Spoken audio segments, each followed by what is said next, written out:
enfant n'a pas un prix, en fait. Mon enfant n'a pas de prix. Aujourd'hui, j'ai un fils. Avant que je signe, je veux voir ce qui est bon. Et surtout, je veux pas prendre de l'argent parce qu'on m'offre de l'argent. Je veux partir pour un projet sportif. Dans un staff, il y aura 10 coachs. Ouais. Mais au niveau de l'accompagnement extra-sportif, tu as une seule personne pour tout le monde. Tu commences haut, tu fais que regresser à un moment donné, 1-2 ans, on te voit plus. On s'accroche, on avance. On fera des erreurs, mais au final, à la fin, on va dire on a tout donné. J'ai eu beaucoup d'exemples où certains joueurs n'arrivaient même pas à jouer, simplement à cause de la pression des parents.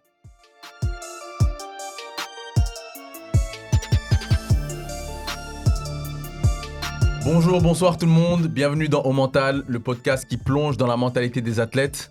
Donc encore une fois, on a la chance d'avoir un très grand invité, un invité très intéressant avec nous. On accueille Ronald de KBA. Ronald, comment tu vas ? Je vais bien et toi ? Merci, ça va très bien. Donc Ronald, je te présente, mais je te laisserai aussi te présenter un peu plus tout à l'heure. Tu es préparateur physique. Tu as entre autres entraîné des joueurs comme déjà Andy dans le passé. Pour en citer quelques-uns, Jérémy Doku donc, de Manchester City, Romeo Lavia de Chelsea, Yohan Bakayoko du PSV et beaucoup d'autres aujourd'hui et déjà depuis quelques années.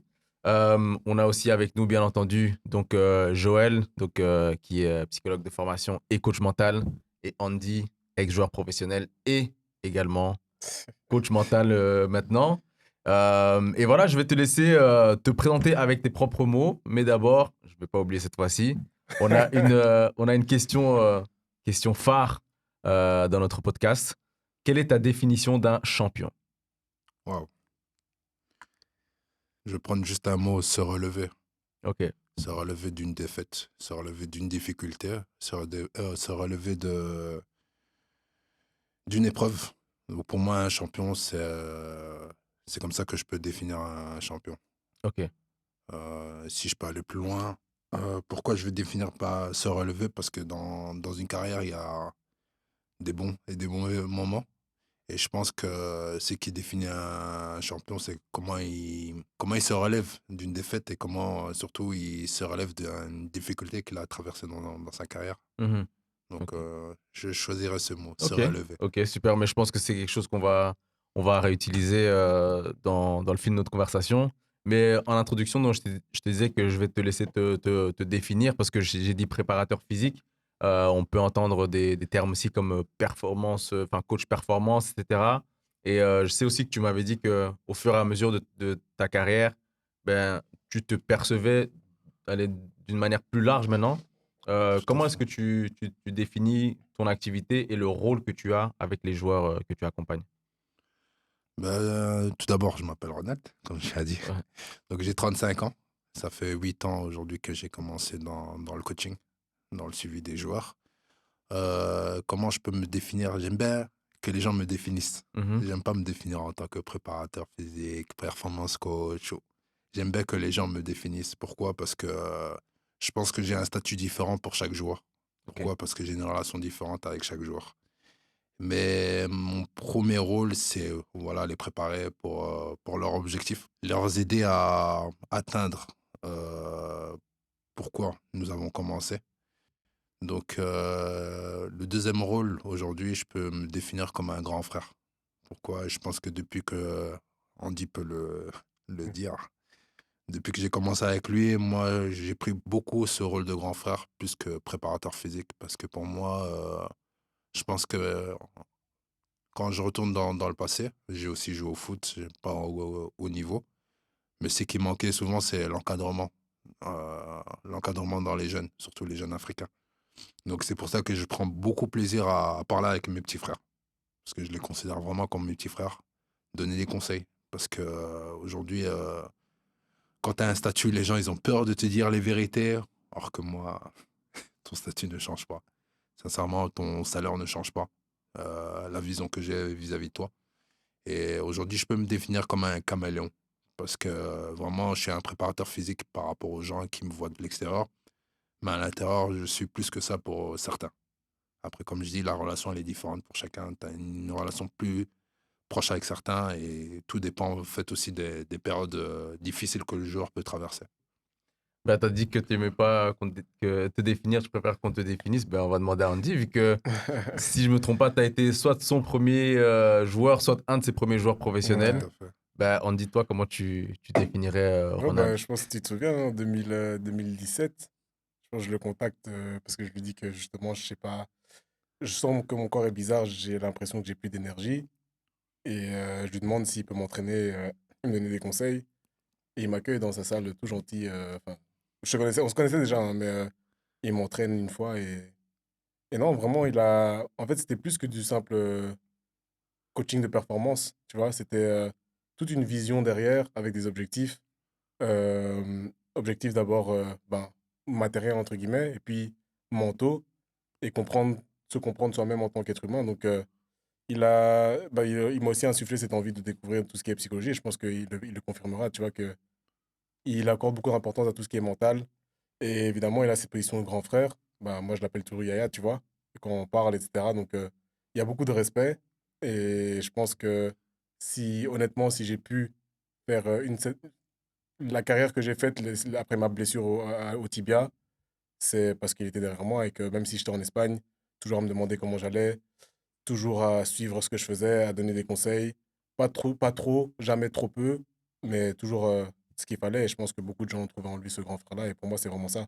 C'est un grand frère. Et je pense qu'il y a beaucoup de séances où on s'est dit, il faut qu'on se voit en dehors parce que on parlait tellement, mais sur la vie en général, parce que c'était plus que juste la performance. C'était vraiment tout ce qui était mental et c'est devenu même familial, tu vois. Donc c'est comme ça que moi je le définis et je pense qu'il y a beaucoup de gens qui le définissent ainsi. Et bah, tu as beaucoup parlé, enfin, ça fait quoi ce que tu dis, d'encadrement, d'avoir cette casquette justement là bah, on peut dire de conseiller peut-être, enfin, un grand frère, conseiller, etc. Est-ce que c'est quelque chose que tu as commencé, enfin, tu as commencé à avoir cette casquette-là directement, ou bien est-ce que tu t'es rendu compte au fur et à mesure qu'en fait, je dois leur apporter plus que juste la préparation physique? Je pense, si je me réfléchis un peu, j'ai commencé dès le départ. Parce que, comme Andy l'a dit, pendant les séances, on va parler. On va pas parler de bêtises, tu vois. Mm. On va vraiment parler des choses concrètes, des choses qui peuvent les apporter, tu vois. Donc, je pense que depuis le départ, j'ai toujours été comme ça. Moi, je suis quelqu'un de très famille, de base. Et je suis quelqu'un qui aime aider les gens, qui aime donner des conseils. Et je pense que quand j'ai commencé au niveau coaching, j'ai vu aussi ce qui n'a pas été chez mes amis, qui ont été professionnels, où ils n'ont pas pu atteindre le haut niveau. Donc dès le départ, en fait, je mets face à la réalité. Tu vois, tu peux avoir du talent, mais il y a beaucoup de choses autour qui permet d'arriver au haut niveau, tu vois. Je pense que dès le départ, en fait, j'ai eu cette casquette. Après, ça s'est développé. Parce que, comme j'ai dit, chaque joueur a des périodes difficiles. Chaque joueur a des situations différentes. Donc en fait, tu es un caméléon. Tu dois vraiment avoir les bons mots. Essayer de pas trop. Souvent, on fait l'erreur de comparer, tu vois, les jeunes.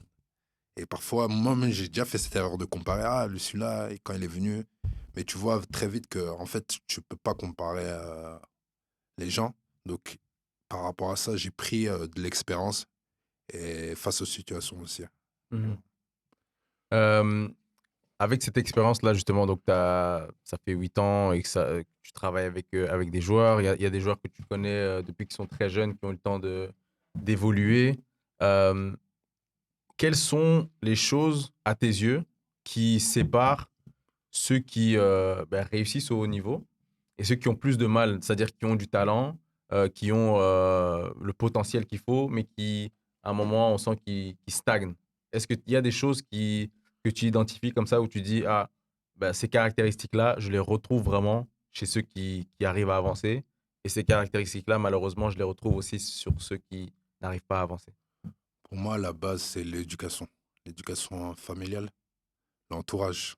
Parce que, voilà, ça fait 8 ans que m'a fait grâce de pouvoir rentrer dans ce métier. Et j'ai vu que la différence se faisait vraiment dans le cadre familial. Il y a certains joueurs qui avaient un gros potentiel, mais tellement que le cadre n'est pas bon autour d'eux, à un moment donné, ça tape contre le mur. Et malheureusement, parfois, ils s'en rendent compte très vite, parfois pas. Et on arrive à un stade où ben, ils ratent. complètement la carrière qu'il devait faire. Quand je dis carrière, c'est jeune carrière. Parce que pour moi, c'est important aussi les premiers choix. Les premiers choix définissent aussi où tu vas être dans 2 3 ans, tes minutes de jeu, l'encadrement que tu as autour, tu vois. Donc, je pense que pour moi, la base, c'est vraiment les parents. Les parents, parce que pour moi, le parent a un rôle comme moi, je prends une flèche, je prends un arc en flèche et je tire, tu vois. Le parent, pour moi, a le rôle de lancer son fils le plus loin possible. Mais si maintenant, de base, c'est pas bon, tu vas le lancer à quel niveau, tu vois? Et avec tout ce que j'ai vu, je vais pas rentrer dans les détails et tout, il y a, il y a dans des familles où c'est catastrophique, surtout au niveau. Moi, je prends le cas, surtout au niveau africain, parce que la plupart de mes joueurs, on va dire 80% sont africains. Et j'ai vu qu'il y avait un gros problème. On va mettre, je vais prendre un exemple par rapport à aujourd'hui aux agents de foot. Je dis pas qu'ils sont mauvais, ok, mais il y en a qui sont mauvais, on va pas se mentir.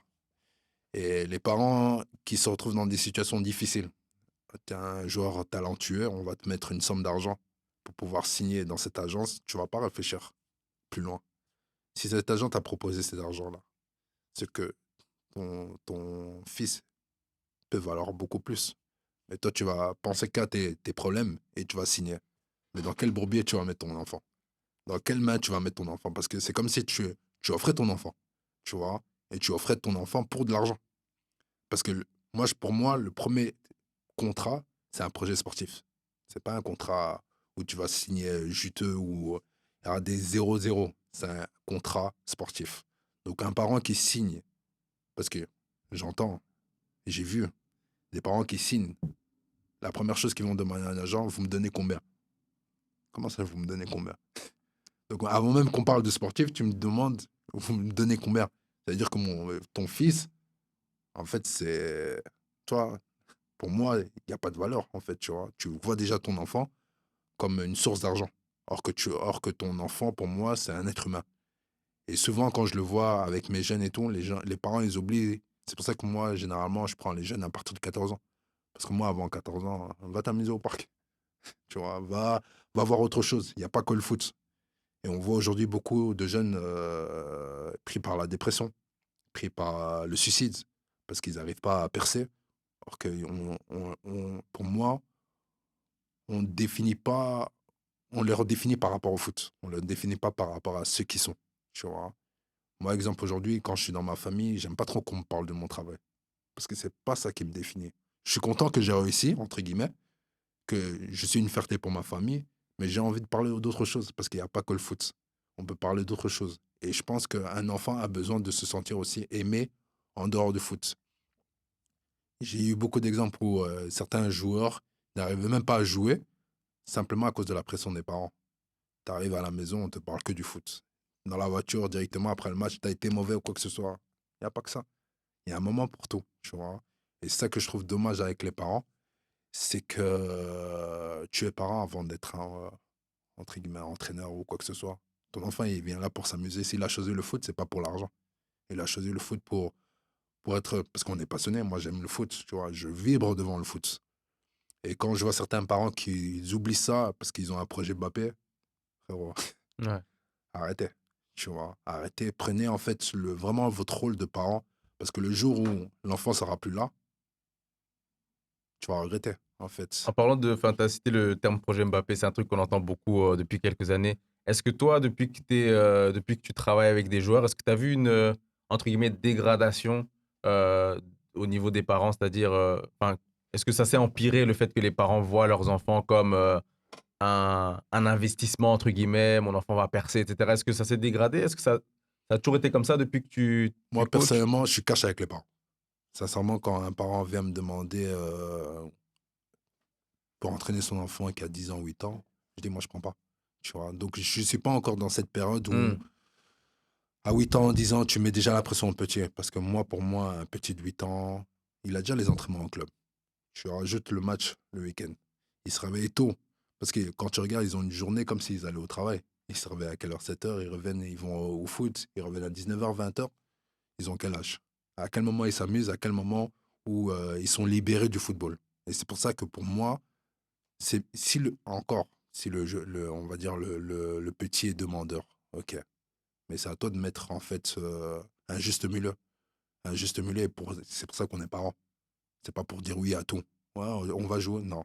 Et c'est ça que je trouve ça dommage, c'est que les parents, moi je suis beaucoup aussi dans la lecture. J'aime bien regarder les infos, j'aime bien regarder tout ce qui se passe dans le foot. Et je vois quand des parents, ils viennent, ils tapent les coachs, ils insultent les coachs parce que tu fais pas jouer. Tu oublies ton rôle. En fait, et c'est ça que je dis, c'est que la base, là, elle est déjà mauvaise. Parce que si tu montres ça à ton enfant devant tout le monde, là, qu'est-ce que tu dois faire derrière, là? C'est pire. Mhm. Et c'est ça que je dis que beaucoup de parents oublient ce rôle-là. Le premier rôle, c'est accompagner l'enfant. Accompagner, peu importe, parce que tous les enfants, là, ils vont pas devenir des joueurs professionnels. Donc la vision que tu as, l'amour que tu as par rapport à ton enfant ne doit pas être défini par rapport à ce qu'il va faire dans le foot. Mhm. Et pour moi, c'est important. Tu as cité l'exemple d'un jeune des jeunes qui ont la pression quand leurs parents sont là. Et tu m'avais cité cet exemple aussi au téléphone d'un jeune joueur qui n'arrivait pas à jouer quand son père venait le voir, était Tout à sur le fait. bord du terrain. Euh, Est-ce que tu peux me parler un petit peu peut-être de ce cas-là, mais de manière générale, de l'impact justement que ces parents peut-être trop sévères et qui prennent trop de place peuvent avoir, l'impact négatif qu'ils peuvent avoir sur leurs enfants. Ben, je reviens sur ce cas-là, sans donner de nom. Ben, c'est un petit que j'entraîne depuis des années. Ben, un jour, bêtement, il m'a dit ouais, j'arrive pas à jouer parce que papa me met trop la pression et tout, donc je me sens pas libéré quand je suis sur le terrain. Et moi, j'ai pris mes responsabilités, je suis parti voir son papa. Tu vois, j'ai dit il faut essayer de parler différemment au petit parce qu'il il est pas à l'aise par rapport à quand tu es là, la façon dont tu lui parles, tu vois. Et le papa, il m'a remercié. Maintenant, je sais pas si ça a changé. Mais c'est là que tu te rends compte, en fait, c'est comme je te disais par rapport au documentaire que tu vois, c'est que, en fait, on dirait que les parents, ils veulent prendre la place des enfants sur le terrain, tu vois. Or que Ils t'as veulent fait la ta vie, lumière. tu vois. Ils veulent la lumière un peu. Voilà, tu vois, Mm. t'as fait ta vie. Et ce qui est choquant, c'est quand tu écoutes, parce que aujourd'hui, on est dans le monde du foot. Mais tu vois, un RP, dès 6 ans, 7 ans, il y a déjà des conflits entre parents. Wesh.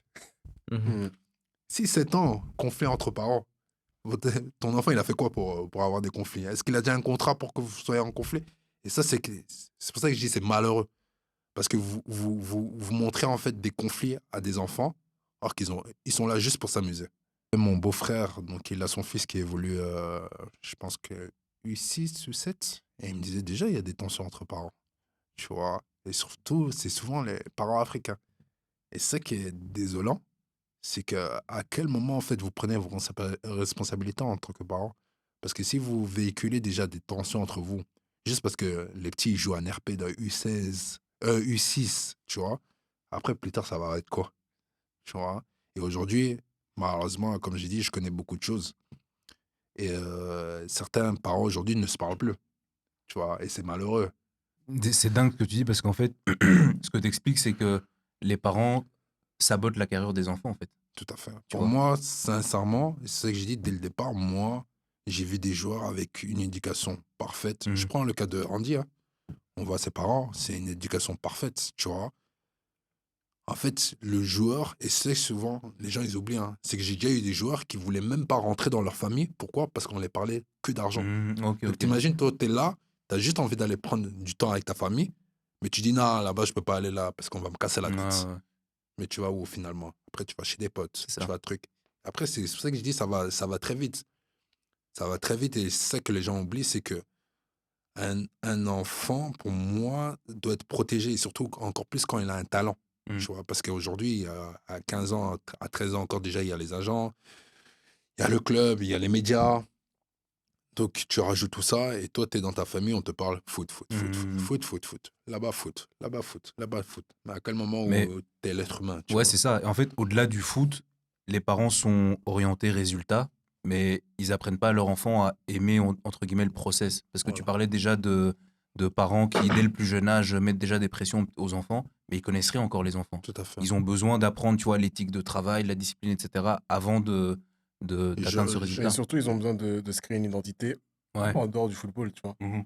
En fait, les parents, ils oublient que, et enfin, moi, mon cas, heureusement, comme tu l'as dit, j'ai eu de la chance, c'est qu'ils oublient que le joueur qui arrive en équipe première et qui perce, il fait juste ce qu'il a fait depuis qu'il a 5 ans. Et c'est tout. C'est pas le football, c'est pas son identité. C'est quand il revient à la maison et tu lui parles tout le temps de football, en fait, tu oublies que Mhm. peut-être qu'il a vécu des trucs à l'école, Ouais, ouais. Tout à tu fait. vois. Tout à fait. Peut-être on l'a tapé à l'école, mais il te le dit pas parce qu'il a l'impression que tu vas pas t'intéresser. Mhm. Donc, s'il y a des parents qui nous écoutent, qui sachent et qu'ils entendent que le joueur, ton fils enfin, ou ta fille, parce que maintenant il y a beaucoup Ouais, de il y a filles, tu beaucoup de vois, filles. en fait, son identité, c'est pas le football. C'est juste, s'il perce, il a juste assez de talent pour vivre du football. Mhm. Tout à fait. Mais il fait autre chose et c'est quelqu'un d'autre. Il a beaucoup plus de qualité que ça et c'est important de leur rappeler ça parce que sinon, c'est comme ça qu'on voit des dépressions, comme tu l'as dit. Quand tu parles à des joueurs qui sont en dépression, la première chose qu'ils vont te dire, c'est j'ai tout donné pour le foot et je sais pas quoi faire de ma vie. Tout à fait. Mais comment tu peux pas savoir quoi faire de ta vie alors qu'il y a l'école, il y a encore aujourd'hui, nous, La nous, on a de la planification. chance de votre génération, c'était pas comme ça, mais les jeunes aujourd'hui, ils ont beaucoup de possibilités hein, en dehors Tout à fait. du football, tu vois. Mais comment tu sais pas quoi faire alors que bah, tu as été à l'école, tu as eu des amis, tu as vu, t'as regardé, je sais pas moi, des séries documentaires et tu sais pas quoi faire autre chose que le football. Mm. Parce que dans ta tête, quand tu rentrais à la maison, c'était foot, foot. On te dépose, tu manges foot. Des fois, le joueur ne veut même pas s'entraîner, mais on le tire du lit pour aller le lendemain à l'entraînement. Mhm. Tout à fait. Et c'est pas normal, Je tu suis vois. tout à fait Mais Et c'est d'accord pas c'est avec toi. normal. incroyable. Et du coup, là, l'impression que tu me donnes en racontant ces anecdotes, c'est que les parents auraient même eux-mêmes auraient besoin d'éducation, entre guillemets, par rapport. Moi, je suis clair. Moi, sincèrement, c'est pas pour. Et je suis un parent aujourd'hui, Mhm. tu vois. Donc, je prends du recul. Parfois, on parle avec les émotions. Parfois, on fait des actes avec des émotions. Mais un parent doit savoir se retenir, tu vois, face à des situations. Et quand tu vois des parents qui se disputent, qui s'insultent Mhm. pendant des matchs, ce truc, il y a un problème. Il y a un problème, pour moi, de base, directement d'éducation, tu vois. Ouais. Et c'est ça que je dis souvent que si un joueur est suivi par des parents éduqués, et quand je dis éduqués, c'est dans le sens à cherche à s'améliorer. Parce que dans le monde du foot, on ne connaît pas tout, Mhm. tu vois. Donc, à un moment donné, un parent, tu as un joueur qui est au potentiel, il a des demandes et tout, tu vas essayer de t'entourer déjà de bonnes personnes. Mais toi-même, déjà, première chose, c'est que tu vas essayer, en fait, de chercher les choses que tu connais pas. Parce que le monde du foot, il y a les contrats, il y a Mhm. comment je dois traiter ce problème. Mais quand tu sais pas ça, tu vas chercher, tu Mhm. vois. J'aime bien dire ce mot-là, mon peuple périt par manque de connaissances. C'est vrai. Et c'est la vérité, tu vois. Si aujourd'hui on prend des actes où on signe des papiers et qu'après on voit qu'on a fait une erreur, c'est parce qu'on n'a pas pris le temps en Bien fait, d'aller sûr. chercher plus loin, tu vois, L'information, tout simplement. l'information. Ouais. Et beaucoup de parents, c'est ça que je disais au départ, c'est que beaucoup de parents, ils voient les montants. Ah, donc cet agent, il me donne tout ça. Mais tu vois pas que derrière là, si cet agent te donne ça pour un petit de Mhm. cet âge qui n'a même pas encore montré de quoi il était capable, c'est que tu peux gagner beaucoup Bien plus. sûr. Va chercher l'information. Pourquoi Ouais. m'offre ça, tu vois? Est-ce que je dois signer, tu vois? Mhm. Parce qu'aujourd'hui, on va pas citer des noms, on va pas citer les agents, mais il y a certains agents qui ont fait beaucoup de mal à des familles, tu vois? On va en Afrique où vous vendez des rêves aux Mhm. familles, vous prenez l'argent. Et c'est ça que je dis, c'est l'être humain est mauvais de base, tu vois? Mais il faut savoir en fait le voir, le discerner directement. Et ça, malheureusement, en fait, il faut déjà avoir un bon fondement dans ta famille pour Mhm. pouvoir pas être guidé par l'argent, mais être guidé par l'amour de ton enfant. Parce C'est que ça. ton enfant n'a pas un prix, en fait. Mon enfant n'a pas de prix. Aujourd'hui, j'ai un fils. Avant que je signe, je veux voir ce qui est bon. Et surtout, je veux pas prendre de l'argent parce qu'on m'offre de l'argent. Je Mhm. veux partir pour un projet sportif. Parce que pour moi, le premier contrat, c'est un contrat Bien sportif. sûr. C'est pas d'argent. Tu vois. Et du coup, si on revient sur l'aspect purement mental, on va dire, des sportifs, etc., pour toi, comment est-ce qu'on pourrait accompagner les parents pour les former justement pour qu'ils soient pour qu'ils apportent vraiment un soutien psychologique à leurs enfants? Comment est-ce qu'on pourrait les accompagner? Qu'est-ce qui pourrait être mis en place? Et quels sont les conseils que toi tu donnerais? Pour moi, des structures. Structures d'accompagnement. C'est simple. Parce que quand je parle souvent avec Andy, quand tu vas dans un club, il y aura un coach de performance, coach de Mhm. fitness, il y aura Mhm. un coach. Dans un staff, il y aura 10 coachs. Ouais. Mais au niveau de l'accompagnement extra-sportif, tu as une seule personne pour tout le monde. Tu vois. Donc pour moi, aujourd'hui, ce qui manque aujourd'hui, parce que regarde, quand on regarde un joueur avec un haut potentiel, souvent, les gens qui n'arrivent pas à arriver à- au sommet, c'est parce qu'il y a eu des manques au niveau de l'éducation, de l'entourage, tu vois. Donc pourquoi pas aller directement à la source de problème Ok. et amener en fait les, Les solutions. les solutions, Ouais. tu vois. Et pour moi, les solutions aujourd'hui, c'est l'encadrement, simplement. Je dis pas que les parents sont bêtes, hein, tu vois. Mais parfois, tu te retrouves dans une situation que tu connais pas. Bien T'as sûr, pas bien tous sûr. les outils. T'as Ouais, pas c'est tous ça. les outils, Ouais. tu vois. Clair. Même moi, aujourd'hui, j'ai appris avec le temps. Le temps m'a permis d'apprendre, le temps m'a permis de changer les choses, le temps m'a permis de parler différemment. Mais il faut tomber, tu vois. Mhm. Et je pense qu'aujourd'hui, les parents, ils ont vu les causes qu'il y a eu dans le foot. Les Mhm. gens, les enfants qui sont suicidés, les enfants qui n'ont pas réussi, les enfants qui ont fait des mauvais choix. Aujourd'hui, tu peux pas dire je sais pas. Ouais. Mhm. Tu sais pas l'information, va chercher l'information. Aujourd'hui, on est en 2024, il y a encore des parents qui signent avec des agents par rapport à une somme d'argent. Pourquoi? Mhm. Donc c'est ça que je dis, ton fils vaut cette somme d'argent. Mhm. Alors que toi, tu peux pas aller plus voir. Et s'il me donne cette somme d'argent, c'est que il va prendre beaucoup plus. Ouais. Faut réfléchir. Et c'est intéressant la conversation ici sur les parents et ça fait écho. Je sais pas si on en a déjà parlé dans un autre épisode, mais avec Joël, on était un jour parti manger à un restaurant bêtement et on parlait donc de mental, de tout le travail qu'on fait. Et il y a une dame qui était à la table juste à côté et qui nous aborde en nous disant: ça m'intéresse ce que vous me dites parce que moi, mon fils, je sais plus son fils joue dans quel club, mais il est encore jeune, il doit avoir peut-être une dizaine, douzaine d'années. Il joue dans un club, il est très bon, etc. Il est demandé par X et Y. Et elle a dit clairement, en fait, moi, il y a des moments où je ne sais pas comment agir. Est-ce que je dois être plus dur avec lui pour qu'il aille s'entraîner quand il veut pas? Est-ce que je dois être une maman et je dois être douce avec lui? Est-ce que si, est-ce que ça? Et donc, on a vraiment vu dans ce qu'elle nous a dit qu'il y avait, Ah, de la détresse. il y avait de la détresse, Ouais, quoi. ouais. Elle ne sait pas comment réagir parce que oui, je comprends que mon fils a beaucoup de talent, mais ça reste un enfant aussi, tu vois. Tout à fait. Et c'est des conversations aussi qui nous ont, enfin, Ouais. c'est ce genre de conversations qui nous ont fait réfléchir à cette question de Mhm. qu'est-ce qui peut être apporté aussi aux parents? Comment est-ce Clairement. qu'on peut faire en sorte que ce soit au niveau entre guillemets, du coaching, parce que les parents, c'est un peu les premiers coachs, tu Tout à vois. fait. Comme tu l'as dit, quand vous rentrez à la maison, tu fais que attaquer ton enfant, tu peux penser que tu le motives alors que tu le détruis. Clairement. Tout comme tu peux avoir un très très bon rapport avec lui, comme tu as cité les parents d'Andy, au niveau de l'encadrement, l'éducation, etc. Donc, c'est des questions aussi qui nous Ouais. posent beaucoup, allez, qui nous habitent beaucoup. On se dit qu'il y a vraiment une importance cruciale, comme tu le soulignes, à pouvoir les accompagner pour justement avoir les outils de ce Les nouveau outils. monde, quoi. Non, c'est que je suis clairement d'accord avec toi. Et je comprends pas jusqu'à aujourd'hui pourquoi on met pas autant d'argent, en fait, dans le suivi social. Mhm. Tu vois, parce que c'est tellement important. On voit un enfant qui vient tout le temps en retard. Il y a un souci quelque Il y a part. un souci quelque part. Mhm. Pourquoi tu vas pas chercher la source du problème? Au lieu de Qu'est-ce qui se le passe? pénaliser Le pour son pénaliser tout le retard. temps. Tu vois? Et comme je disais souvent au début, c'est que chaque joueur est différent. Mhm. Donc tu dois l'aborder différemment. Mais les coachs, ils oublient ça. Après, je jette pas la faute sur les coachs parce que quand tu as 25 joueurs, tu peux pas être focalisé sur un seul. Tu C'est vois? ça. Mais c'est là que tu vas mettre un secteur social. Mhm. Pourquoi cet enfant est tout le temps en retard? Qu'est-ce qui se passe à la maison? Comment il est suivi? Est-ce qu'il est tout le temps en retard à l'école? Il y a un travail à faire. Et c'est là que tu aides, en fait. Et là, c'est là que pour moi, tu optimises le potentiel du petit. Parce qu'à un moment donné, quand tu vas l'encadrer au niveau de ce qui lui manque, à un moment donné, tout ça va partir. Mhm. Et je pense que c'est ça le gros problème. Et là, on doit taper sur l'éducation, le social. tu Mhm. vois. Je vais rebondir sur une autre chose que tu as dit. Tu as dit que, en gros, plus le jeune est fort, plus il faut l'encadrer. Tout à Donc fait. là, on a parlé vraiment de la partie parents et éducation. Je voudrais aussi parler de tout le reste. Je pense que c'est à ça que tu fais aussi référence. Toutes les autres choses qui sont les réalités des joueurs qui ont beaucoup de potentiel, les différents types de tentations, les différents types de personnes qu'il peut avoir autour d'eux. Euh, enfin, de quoi est-ce qu'il faut protéger ces joueurs-là? C'est-à-dire, quelles sont les choses qu'il y a autour d'eux que tu peux voir, que tu as pu voir dans ta carrière, qui ont fait défaut à ce genre de joueurs?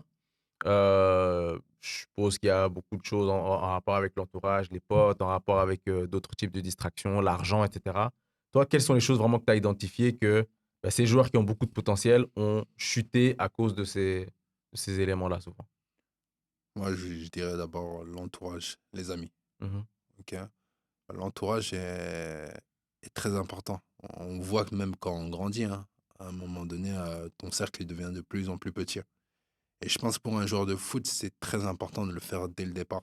Après, t'auras des épreuves, tu auras des, entre guillemets, des situations où tu vas voir. Tu vois, tu dois le voir avant de te séparer de certaines personnes.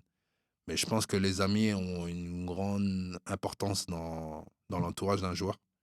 J'en ai vu plein. J'en ai vu plein où, même juste par rapport à moi, des personnes qui ont voulu me séparer de certains joueurs juste par jalousie. Tu vois. Mais au final, le joueur, il revient. Il dit, ouais, t'avais raison. Parce que moi, quand je m'occupe d'un joueur, je me donne à 100%. La vérité, j'aime pas, et Andy peut le dire, hein, tu peux avoir des grandes qualités, tu peux être très fort, mais si au niveau relation ça passe pas, je préfère arrêter. Ça va, à un moment donné, ça va coincer, tu vois, parce que moi je suis quelqu'un de relation. Et les joueurs, ils oublient, c'est que moi j'ai l'oreille partout. Donc dès qu'il y a une bêtise là, ça arrive toujours dans mes oreilles. Après, je prends mon numéro, j'ai entendu ça, tu vois. Mais pour dire ça à un joueur, il faut avoir une relation. Ou sinon, il va te dire, ah, t'es qui toi, tu Mhm. vois. Aujourd'hui, j'ai pu créer cette relation. Pourquoi? Parce que j'essaie de donner le meilleur pour eux. Tu vois? Parce que j'ai vu, comme je te disais au début, j'ai vu ce qui a manqué à certains de mes joueurs, certains de mes potes, pour arriver au haut niveau. Donc moi, ce que j'essaie de faire, c'est dire à mes jeunes, ouais, voilà, ça va pas vous aider. Ok, aujourd'hui, ça va te faire plaisir, mais sur le long terme, ça va pas t'aider, tu vois. Et je pense que c'est pour ça que j'ai dit que beaucoup de coachs oublient en fait leur importance dans la vie, dans le quotidien d'un joueur. Parce que quand tu as un coach, tu as un accès que personne n'a. Aujourd'hui, beaucoup d'agents m'appellent parce qu'ils voient que j'ai une relation avec les joueurs. Tu vois. Mais moi, cet accès, je le ferme avec eux. Tu vois. Mais ce qui me permet aussi d'être bien avec eux, c'est que je suis naturel. J'ai pas besoin de mentir sur qui je suis. Tu vois. Le joueur doit faire attention avec qui il marche tous les jours. Parce que moi, j'ai un pote, je sais que je joue samedi et mon pote il me dit, viens, on sort vendredi.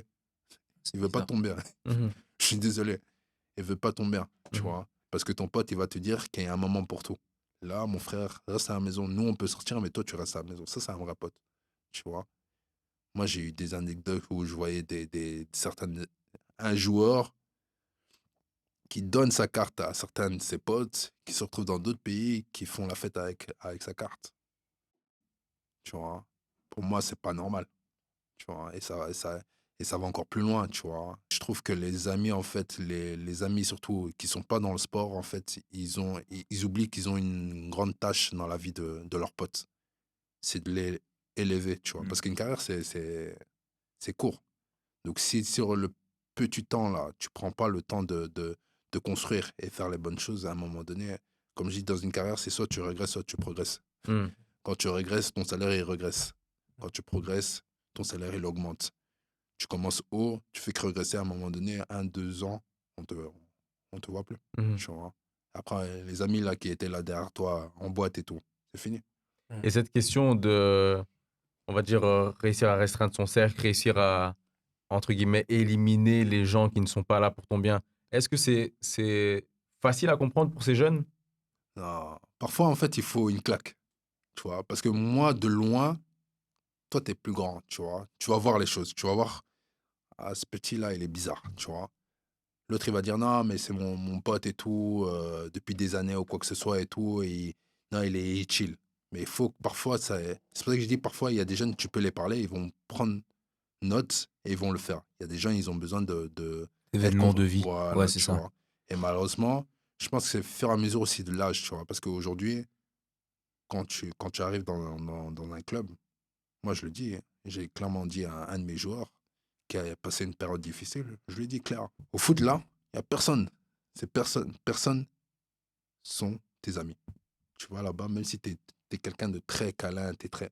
Là-bas, je ne veux pas dire c'est tes ennemis, mais tu fermes ton visage, tu vas pour le boulot. Il n'y a pas d'amis là-bas, tu vois. Parce que les gens, s'ils veulent te faire un coup bas, ils vont te le faire. Surtout s'ils jouent sur le même poste. Donc, à un moment donné, à toi aussi d'être méchant, mais dans le bon terme, tu vois. Compétitif, en fait. Voilà, Ouais, ouais. tu vois. Et c'est que beaucoup oublient, c'est qu'ils viennent au foot, je vais voir mes amis. Non, frérot, il n'y a pas d'amis. Tu vois? Parce que le gars qui est sur ta place, là, il veut jouer comme toi. Donc, si toi, à un moment donné, tu crois que tout est acquis, il va te manger. Tu vois? Et quand il va te dire, viens, on sort en boîte. Et c'est pourquoi il va te faire Ouais, sortir en ouais, boîte. Ouais. Il va te détourner de ton chemin. Tu vois? Et je pense pour ça que c'est important au niveau de l'entourage. Mais en fait, dans sa position, c'est aussi difficile parce que tous les conseils que tu peux donner, des fois, des fois, les petits, enfin, des joueurs, ils vont se dire non, mais c'est parce qu'il est jaloux, tu vois. Et donc, ils vont écarter la bonne personne en se disant Clairement. c'est parce qu'il veut pas mon bien. Et ils vont se détourner. Et puis après, ils vont revenir. Et je pense que tu m'as Ouais, déjà parlé de 2, 3 cas qui s'y viennent et qui disent non, désolé, t'avais raison. Et heureusement, voilà, nous enfants de Dieu, on pardonne. Mais le problème, c'est que dans une carrière de foot, 1 an, c'est peut-être déjà trop.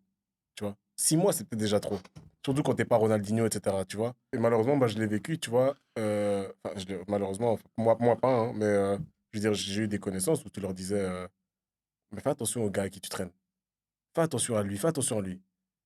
Et le gars derrière, qu'est-ce qu'il va dire? Ah, mais non, lui, c'est un jaloux. Il veut pas que tu traînes avec moi Ouais. parce qu'il est jaloux de notre relation. Ok, je m'en fous de ta relation. Moi, ta relation, moi, tu vois, on s'en fout de ta relation. Moi, j'ai ma famille, tu vois. Moi, j'ai ma famille, mais je te vois en train de mal tourner et je te le dis. Mais ça, c'est la plus grosse difficulté que toi, ouais. tu peux rencontrer avec ces petits-là, c'est de te dire, je dois leur dire, mais je risque d'essuyer un refus parce que derrière, parce que moi, je passe 2 heures avec lui, mais derrière, il passe 10 heures avec les Ouais. autres, tu vois. Et Ouais, puis il y C'est a ça que c'est aussi, dur. je pense qu'il y a aussi la question de la perspective du joueur. Il y a le risque qu'on te dise, ouais, non, maintenant que tu perds, ça y est, t'as changé. Maintenant que Ouais, tu gagnes de l'argent, ça y ouais. est, t'oublies les frères, etc. Donc je crois qu'eux aussi, ils ont cette ouais. difficulté de se dire, si je lâche ces gens-là, ça peut retomber sur moi, que ce soit de manière directe ou indirecte. C'est-à-dire que peut-être que ça va être même plus grave que juste des paroles. Peut-être que... C'est pour Ben, ça que je rebondis par rapport à ce que tu viens de dire. Mhm. C'est pour ça que je disais au départ, c'est important en fait que le joueur soit dans une maison où c'est saine, tu vois. Parce qu'à partir du moment où une maison où on te parle pas d'argent, il va pas aller chercher cet amour dehors, tu vois. mm, Donc à un moment donné, un joueur quand il rentre à la maison et il sait qu'on va parler autre chose et tout, il sera bien. Je te dis le cas, je te dis, il y a des joueurs qui veulent même pas rentrer chez eux. Pourquoi? Parce que c'est toujours argent. On va te demander argent, argent, argent, argent. À un moment donné, on peut pas parler d'autre chose, tu Mhm. vois. Et ça que je trouve ça vraiment dommage, c'est que si on prenait l'importance en fait de l'encadrement d'un joueur, je pense que beaucoup de gens auront fait le contraire de ce qu'ils font aujourd'hui, tu vois. Mhm. Il y a une autre phrase que tu m'as dit quand on préparait l'interview et que tu as un petit peu abordé tout à l'heure. C'est une carrière, c'est un CDD. Je pense que c'est une phrase que tu m'as dit que tu as entendu de C'est quelqu'un d'autre. de Quoi que ce soit. Freds, Ouais. Freds Gounombe. Mhm. Et il a complètement raison. Tu sais, quand tu commences, quand tu signes ton premier contrat professionnel, tu sais le jour où tu l'as signé, mais tu sais jamais quand il va se terminer. Mhm. mm. Il y a des blessures. Il y a, comme je dis, la progression, régression dans une carrière. Parce qu'à un moment donné, si tu performes pas, tu descends. Tu vois, on voit des joueurs qu'on a vus il y a 5 ans, il réapparaît, prend en troisième division, tu vois. Et pour moi, les gens, ils oublient très vite ça, en fait, tu vois. Et c'est pour ça que souvent, moi, je prenais une situation avec un petit à moi qui m'a fait rire. Il m'a vu débarquer avec ma voiture. Il dit, ah, Ronald, t'as percé, hein. Et c'est une BM, c'est une simple BM, tu vois. Et je lui ai répondu, mon petit, avant d'acheter une BM, là, j'ai acheté un appartement, Mhm. tu Mm. vois. Là, je me suis fait plaisir, tu Ouais. vois. Pour lui montrer, en fait, que c'est un outil, mais le plus important, investis d'abord dans d'autres choses, tu vois. Parce que ça, aujourd'hui, même s'il m'arrive quoi que ce soit, je sais que j'ai un bien immobilier, tu vois. La durée d'un joueur professionnel, j'ai regardé sur les médias, c'est 5 ans. En T'imagines moyenne. En 5 ans moyenne, ouais. en moyenne, 5 ans. Et c'est pour ça que je dis aux jeunes, profite en fait. Tant que t'es là, profite parce que tu sais jamais quand ça va se terminer, tu vois. Parce que malheureusement, il y a des blessures. Malheureusement, il y a des situations. Je prends une situation une perte familiale. On prend Adriano, Ouais. qui a perdu son père. Le gars, il a changé, tu Ça vois. n'est jamais relevé vraiment. Et je pense aussi, ce qui fait ma force aujourd'hui, c'est le fait d'être passé par ces moments. Donc, tu vois, une situation aujourd'hui, je vais parler avec un jeune d'une dépression, je veux dire, moi, je suis passé par là. Je vais pas m'inventer une vie, tu vois. Je veux dire, moi, très tôt, à 18 ans, j'ai perdu mon cousin. tu vois. Et moi, ça m'a brisé, tu vois. Je pense qu'il m'a fallu au moins 10 ans pour me remettre de cette mort, tu vois. Mais quand tu connais ça, quand tu connais par quoi tu es passé, tu sais donner ton témoignage à ce jeune. Mhm. Parce que comme je dis, tu peux être au top de ta carrière, tu perds ta mère. Le foot, tu l'oublies, Mhm. tu vois. On va te dire performe, performe. Frère, laisse-moi tranquille, tu vois, il y a plus important. Mais il faut avoir à ce moment-là des personnes autour de toi qui peuvent t'aider en fait. Et ça que je dis, c'est que l'être humain avant le sportif. L'être humain avant le sportif. Et ça, de gens l'oublient parce qu'il y a beaucoup de situations qui peuvent arriver dans une carrière, comme j'ai dit, des décès. Parce que quand tu perds tes piliers dans ta vie, tes parents ou quoi que ce soit, c'est plus la même chose. Tu peux jouer au foot, tu peux avoir un kiff pour le foot, c'est plus la même chose, tu vois. Et je pense que c'est ça qui fait aussi la différence avec certains. J'ai une histoire derrière moi et ça me permet en fait de pouvoir parler librement avec ces jeunes et pouvoir donner mon conseil, tu vois. Euh, j'ai joué au foot à Anderlecht et Ezel. Exemple, là, on m'a mis dehors sans raison. Ben, je suis passé par une dépression et j'ai commencé à mentir aux gens. Ouais, non, on m'a pas repris parce que ça, tu vois. Mais c'est une dépression, tu vois. Mhm. Tu commences à mentir. Mais il y en a plein qui sont passés par là, tu vois. Mais maintenant, quand tu as un jeune qui passe par là, tu vas leur dire, c'est une leçon de vie, tu vois. Parce qu'on essaie de se mentir et surtout à Bruxelles, on a un gros coup, tu vois. On n'aime pas l'échec, tu vois. Mais l'échec nous permet aussi d'avancer. Et moi, je le dis aujourd'hui, je crois que avant de commencer dans le coaching, j'ai fait 7 ans de désert. 7 ans, je ne savais même pas qu'est-ce que j'allais faire dans ma vie, tu vois. Mais ça m'a permis de construire et surtout construire une histoire auquel je peux m'appuyer pour donner des exemples à ces jeunes-là. Comme on dit, moi j'adore une phrase qui dit, c'est en anglais, donc en français ça va peut-être sonner moins bien, mais c'est une phrase qui dit, dans la vie, il y a des gens qui n'ont pas besoin que tu leur fasses un sermon, mais ils ont besoin de te voir vivre des combats, comme ça ils peuvent s'identifier à ces combats Tout à fait, et eux-mêmes vivre les leurs, tu vois. tout à fait. Moi, c'est quelque chose qui m'inspire et je pense que bah, dans ma carrière aussi, j'ai vécu des trucs qui, aujourd'hui, quand je parle à des jeunes ou à des plus petits, même à des gens, même pas que des jeunes, ben, j'ai toujours cette légitimité parce que moi-même, j'ai été dans la difficulté, tu vois. Ouais. Et ça, je pense que dans ta position, c'est encore Quand plus tu n'as pas positif. été dans la difficulté, tu vas parler à un jeune, il va te dire qu'est-ce que tu en sais, tu Mm. vois, qu'est-ce que tu as vécu. Moi, Mm. je vais te dire, mon frère, depuis l'âge de 3 ans, j'ai perdu mon papa, Mm. tu vois. Donc, je sais c'est quoi vivre sans père aujourd'hui, tu vois. Et je vais te montrer mon exemple que malgré que j'ai vécu sans papa, T'as j'ai avancé. marché le droit, tu Mm. vois. Comme je dis souvent, beaucoup de gens prennent, en fait, par défaut de pas être suivi par un papa, tu vois, être en difficulté. J'ai toujours refusé l'aide sociale. Mhm. Tu vois, pourquoi? Parce que souvent ma tante, elle me disait, Ronald, va demander le CPAS, va demander ça, ça. Moi, j'ai toujours dit, moi, tante, j'ai la santé. Tant que j'ai la Mhm. santé, je vais aller chercher du travail, tu vois. Et ça m'a forgé, tu vois. Ça m'a forgé. Voir ma mère avec 4 enfants tout seul, ça m'a forgé, tu vois. Et aujourd'hui, c'est pour ça que j'ai dit, c'est que j'ai une histoire derrière moi. Et je me base sur mon histoire, en fait, pour vivre ma vie, tu vois. Je mens pas sur ma vie, je vis ma vie et je construis ma vie, tu vois. Et je Mhm. construis mon travail sur ça. Et moi, c'est le plus important, tu vois. Parce que pour moi, je prends l'exemple de Andy, le voir se marier, m'inviter à son mariage, pour moi, Mhm. c'est plus beau que le voir dans un stade de Ouais, foot. ouais. Pour moi, c'est ça la relation, tu vois. C'est être invité dans des événements comme ça, voir mes jeunes, en fait, accomplir des choses Mhm. humainement, tu vois. Mais pour ça, il faut avoir une relation. Si tu n'as pas Ouais. de relation avec tes joueurs, tu dis, ouais, viens t'entraîner, ok.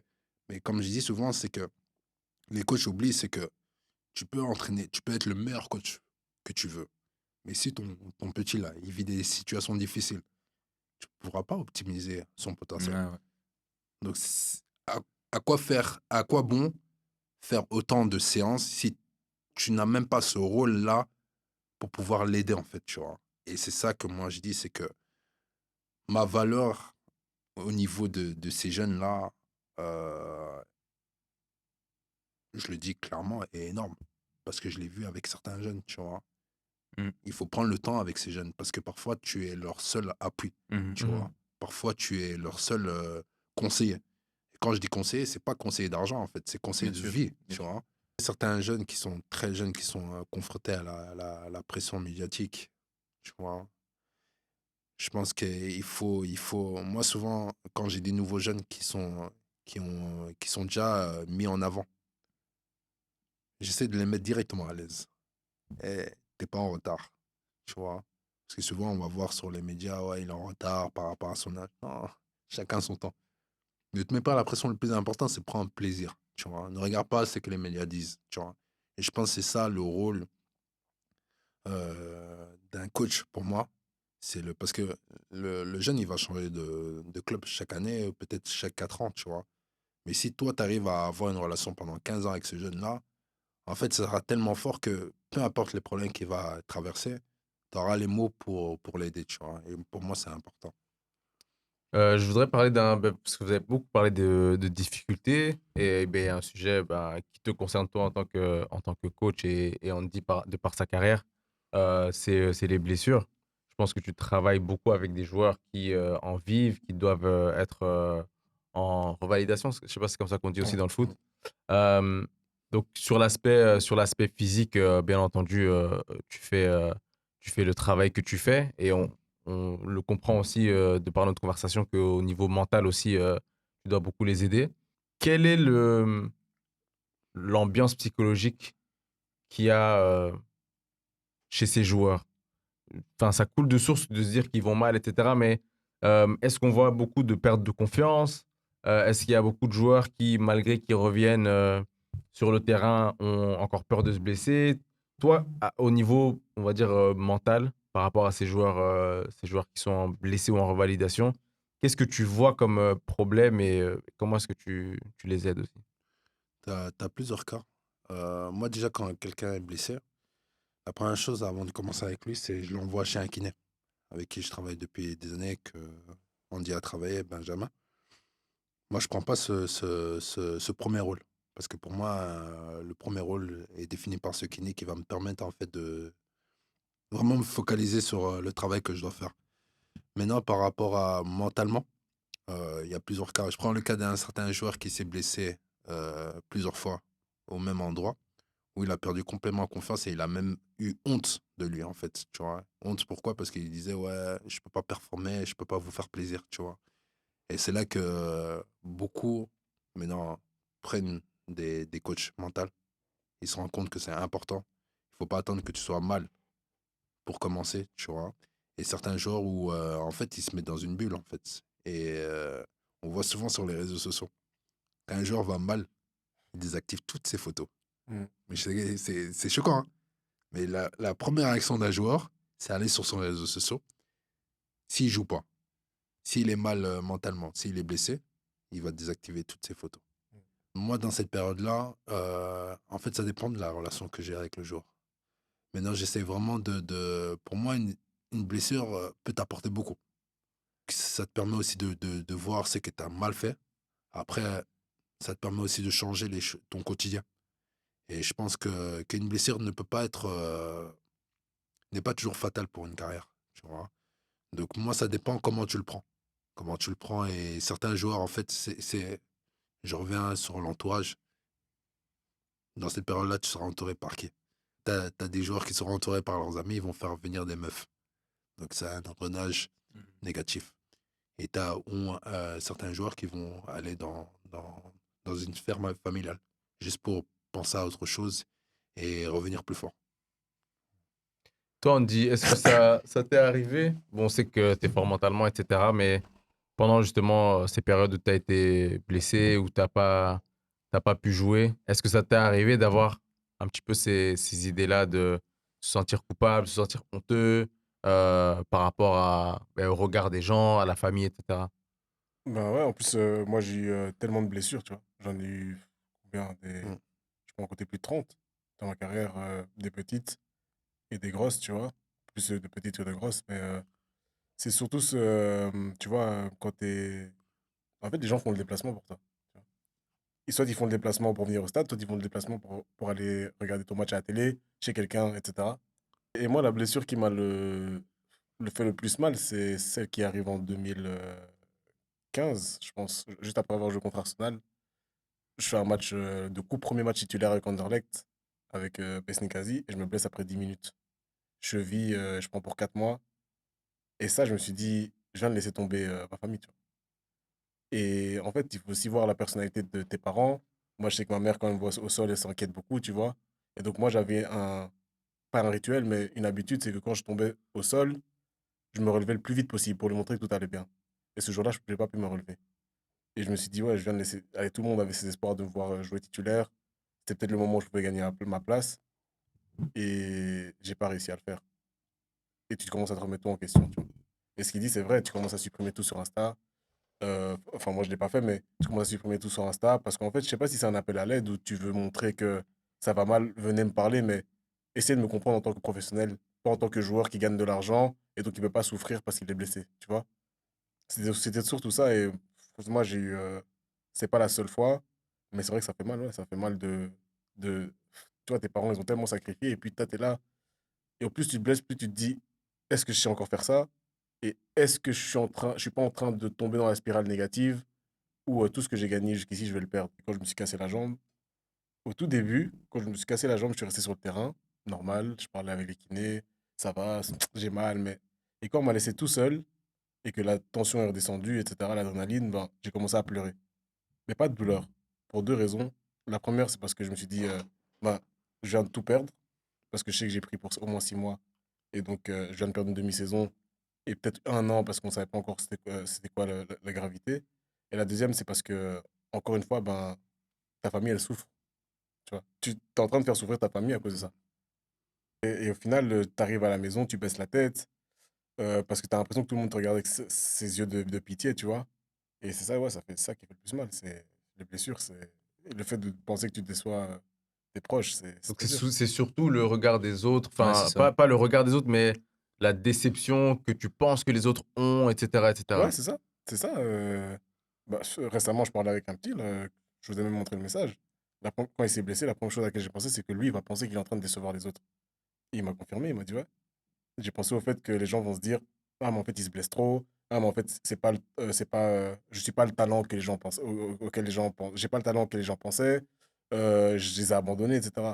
Et pourtant, c'est faux, tu vois. Les gens, ils ont juste envie d'être là pour toi. C'est très intéressant. Il y a deux choses qui sont intéressantes. La première, c'est que malgré la gravité des blessures que toi, tu as pu avoir ou que d'autres sportifs peuvent avoir, c'est qu'en fait, ils se soucient plus de l'impact que ça va avoir dans l'entourage ou auprès des fans ou peu importe, plutôt que la gravité Mhm. enfin, de la blessure en elle-même.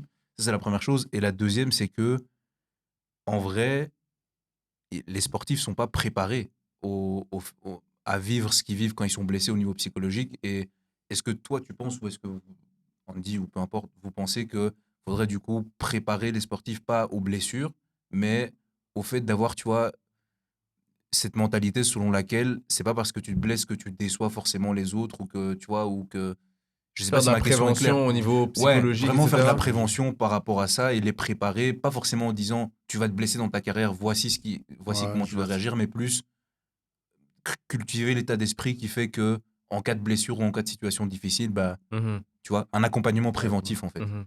Mais quand je t'écoute, il y a aussi un problème, c'est les médias. Ok, Les médias n'aident pas aussi les joueurs. Parce qu'un joueur qui se blesse souvent, il sera moqué, ok, surtout sur Twitter. ouais. Moi, j'ai eu l'expérience dernièrement là, où Mhm. je ne vais pas citer le média ou sur Twitter, qui s'est moqué d'un de mes joueurs qui était blessé. Moi, je lui ai répondu direct. Il dit, est-ce que vous avez déjà vu quelqu'un qui est heureux de se blesser plusieurs fois? C'est Mm, ça. Il dit, là, vous êtes en train d'engrainer les gens pour se moquer de sa blessure, en ouais. Mhm. fait. Tu vois. Et ça, en fait, c'est pour ça que je dis, l'être humain se rend pas compte, en fait, de ses actes, tu vois. Parce que un joueur est déjà blessé. Toi, tu vas sur Twitter ou sur un autre truc, on va dire, ah, il est toujours blessé, il est toujours blessé. Mais est-ce qu'il fait Exprès. exprès, tu vois? Mm, Et c'est pour ça que parfois, et c'est ça qu'en privé, j'ai dit, parce que j'étais trop chaud sur le commentaire, tu vois. Et en privé, je lui ai dit, mais à un moment donné, c'est des humains, c'est jeune, tu vois. C'est des humains. mm. Donc, un humain qui se blesse souvent, ça va faire plaisir à personne. Donc, pourquoi vous alimentez des textes pour pouvoir que les gens se moquent d'eux? Mais en fait, c'est parce qu'inconsciemment, et c'est ce que je disais tantôt, ils ont l'impression que parce qu'on gagne de l'argent, on n'est pas malheureux quand on se blesse. Tu vois? Mm. Tu sais, moi, combien de fois j'ai lu ah, Eden Hazard blessé, ça va avec l'argent qu'il gagne. Blessé, mon ami. Lui, tout ce qui va, lui, l'argent, s'il peut te donner la moitié de son salaire pour pouvoir rejouer 1 minute sur le terrain, il va le faire. Ouais. Ah, Mais ils savent pas ça. Ils savent pas qu'il est du matin au soir dans la salle, que parfois il va supplier le kiné de faire une séance en plus pour revenir plus tôt. Ils savent pas. Moi, quand je me suis blessé, personne ne savait que. Il n'y a que lui qui savait que je venais ou que je m'entraînais sur le sable pour revenir. Personne ne sait ça. À part si on publie des photos, il n'y a personne qui sait. Mais dès que tu vas te blesser, les gens vont dire il fait pas attention à lui. Oh, c'est parce qu'il est fragile. Non, c'est juste que le football, ben, nous, on fait un Ça. sport d'impact, Ouais. un sport de haut niveau qui demande des impacts, changement de direction, qui te met à mal le corps, qui fait qu'on reçoit des coups, etc. Et au final, tu te blesses, ça peut arriver. Il y en a qui sont plus fragiles, il y en a qui le sont moins. Mais en aucun cas, on peut se moquer de quelqu'un en disant ouais, attention, il fait que se blesser. Ou alors, moi, j'ai déjà vu sur Twitter, quelqu'un se blesse, on l'insulte. Je vais pas dire d'insulte, mais c'est en mode ah, qu'il a su. Mais, à un moment, je pense que lui, il est heureux. Tu vois. Ah. Ça, c'est de la folie. Et les gens sont un peu bêtes de penser comme ça. Et c'est sûr. triste, malheureusement, c'est le monde des réseaux sociaux. Et ça ouvre la parole ça laisse la parole à des gens qui n'ont aucune connaissance, et je dis bien aucune connaissance de ce que c'est le monde du sport de haut niveau, tu vois. Et des exigences. Ben voilà, on arrive à la fin de ce podcast. Merci Ronald vraiment pour ton partage, pour toutes les expériences que tu as pu nous partager et aussi ben voilà, la mentalité qui ressort de cette conversation. Je pense que vraiment ça peut aider beaucoup de gens de t'entendre parler, surtout la longue discussion qu'on a eue au niveau des parents. Et c'est je pense une discussion qu'on va devoir approfondir parce que c'est vrai que c'est une problématique très très importante.